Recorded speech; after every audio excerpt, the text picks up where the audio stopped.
Hayırlı günler, esenlik dolu saatler, güzel dakikalar ve anlar geçirmek üzere.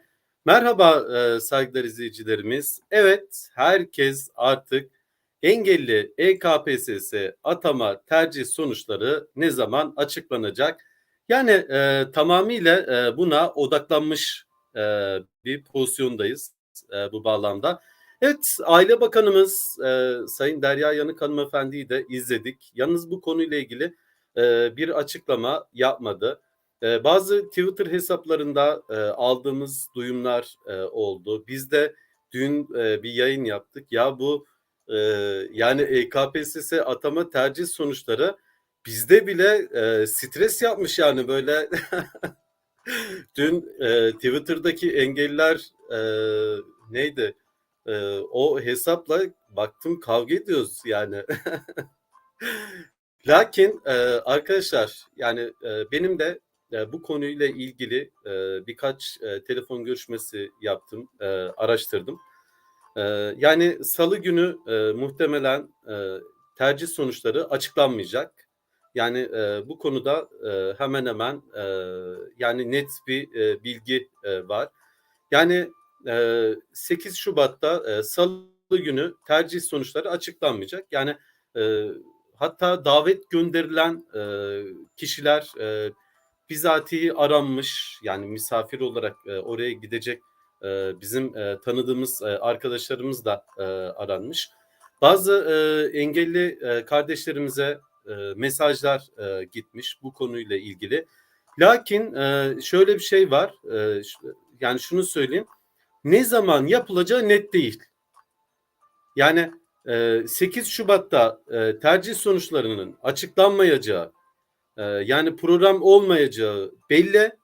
Lakin e, ne zaman açıklanacağı belli değil. Yani ama en erken tarihte, yani açıklanması için, program yapılması için yani elinden geldiğince devletimiz çalışıyor herhalde. Ben bunu anladım. Ayrıca yani Cumhurbaşkanımıza, eşine de saygıdeğer eşlerine geçmiş olsun. Yani bu konuyla ilgili bugün Cumhurbaşkanımızın da gayet sağlığımız, sıhhatimiz yerinde mesajları vardı. Yani bu da gayet olumlu bir gelişme. Belki ne olabilir? Hani ilerleyen zamanlarda Cumhurbaşkanımızın, yani eğer erken yapılırsa EKPSS atama tercih sonuçları, Cumhurbaşkanımızın online katılabileceği bir program düzenlenebilir arkadaşlar. Yani bunlar olabilir. Bunlar tabii varsayım yani neticede. Yani e, tekrar söylüyorum. Yani Salı günü EKPSS tercih sonuçları arkadaşlar açıklanmayacak, program olmayacak. Lakin ne zaman açıklanacağı belli değil.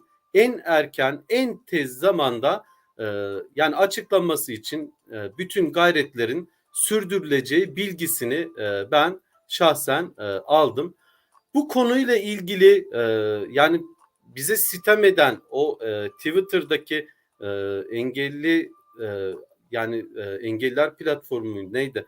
Yani oradaki arkadaşlara da yani amacımız hani bu konuda bir kavga etmek değil, yani neticede e, yani eğer siz de yani nasıl bilgi aldıysanız bunu açıklayın arkadaşlar. Bunları söyleyin ki hani bu konuyu merak eden engelli kardeşlerimiz de faydalansınlar yani bu bağlamda.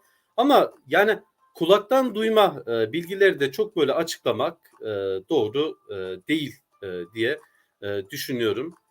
Evet, bu konuyla ilgili arkadaşlar artık EKPSS başvurularınızı yapın derim ben sizlere. Yani neticede tercih sonuçlarına yani beklemenin ötesinde, yani başvurunuzu yapın, ücretlerinizi biraz daha son güne yakın bir şekilde yatırın. Yani bir de EKPSS sınavı öncesinde PCR e, testi, akabinde Covid aşısı zorunluluğu yok. Lakin ülkemizde de arkadaşlar artan bu sağlık yani virüs, yani Cumhurbaşkanımız eşi dahi virüs oldu. Yani bu arada Sağlık Bakanımız da açıklamalar yapıyor bu konuyla ilgili.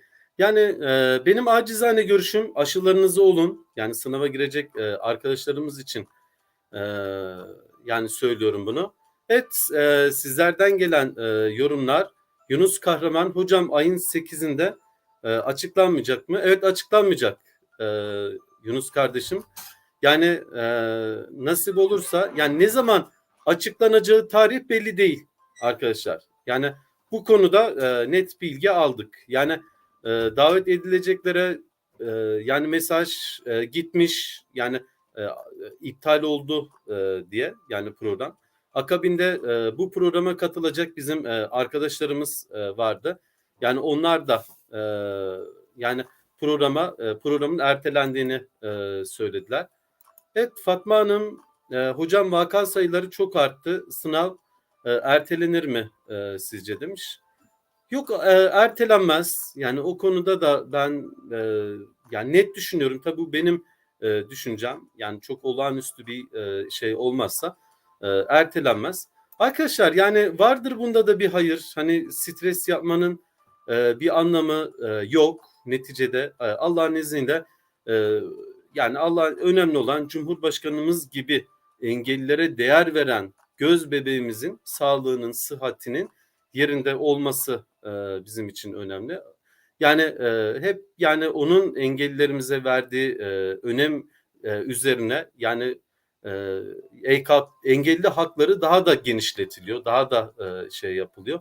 Ben Aile Bakanımızın da bu konuyla ilgili bir tweet atacağını düşünüyorum arkadaşlar. Yani bu konuyla ilgili, yani bugün atabilir, yarın atabilir. Yani bu konuda da muhtemelen yani ama hocam Cumhurbaşkanımız ayın 8'inde açıklanacak demişti.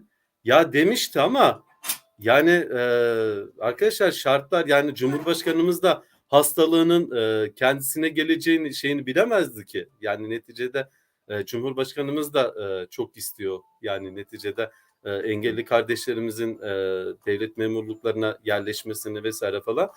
Bir de yani ben şöyle bir şey söyleyeyim.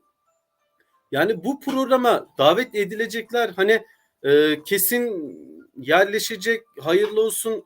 Bunlar da doğru değil arkadaşlar. Yani bu konuda böyle bir şey de doğru değil. Yani oraya davet edilenler yerleşecek, kesin böyle bir şey yok arkadaşlar. Bakın, böyle bir şey kafanızda asla oluşturmayın. Yani ÖSYM'nin yaptığı bir uygulama ve neticede bu yani ÖSYM'nin yaptığı uygulamalarda neticede bir şey olmaz. Yani öyle kesin yerleşecek, oraya davet edilenler vesaire falan e, böyle bir şey yok. Yani onun haricinde ben size nasıl bilgiler verebilirim arkadaşlar? Bir de engelli öğretmenlerimiz Şubat ayında 3. atamayı bekliyorlar. İnşallah Allah'ın izniyle onlara da bir atama sayısı çıkar diye düşünüyorum arkadaşlar.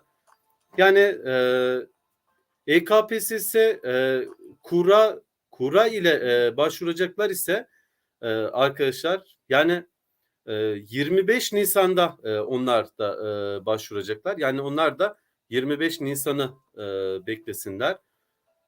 Evet, şöyle bir bakıyorum bu konuyla ilgili. Yani şimdilik beklemekten başka yapacağımız bir şey yok. Yunus Kahraman hocam, ben puanım 65, atanır mıyım? Ya bu soruları da bırakın. Yani nasiptir. Bakalım kimler nasıl tercih yaptı arkadaşlar. Yani bunları bilemeyiz neticede. Bakarsınız bazı alanlara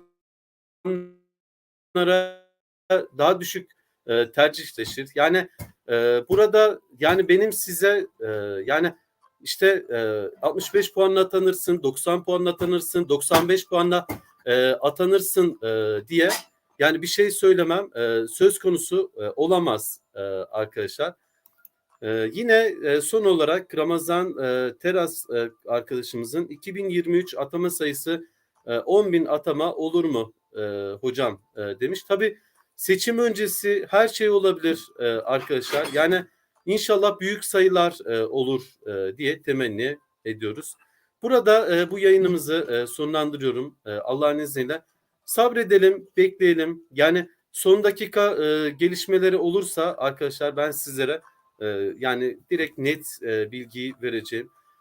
Bu konuyla ilgili de yani Twitter'dan diğer yerlerden açıklama yapan arkadaşlarımdan da ricalarım. Yani kaynak göstermeden, kaynağınız belli olmadan arkadaşlar açıklama yapmayın lütfen.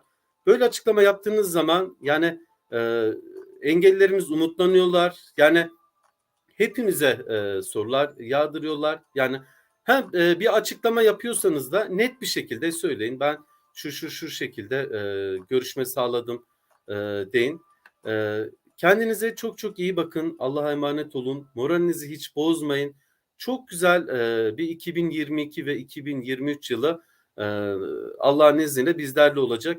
Yani bunda da atanmazsanız da moralinizi bozmayın arkadaşlar. Allah'ın izniyle güzel bir 2022-2023 yılı bizi bekliyor. Hepinize hayırlı günler diliyorum. Kendinize çok çok iyi bakın.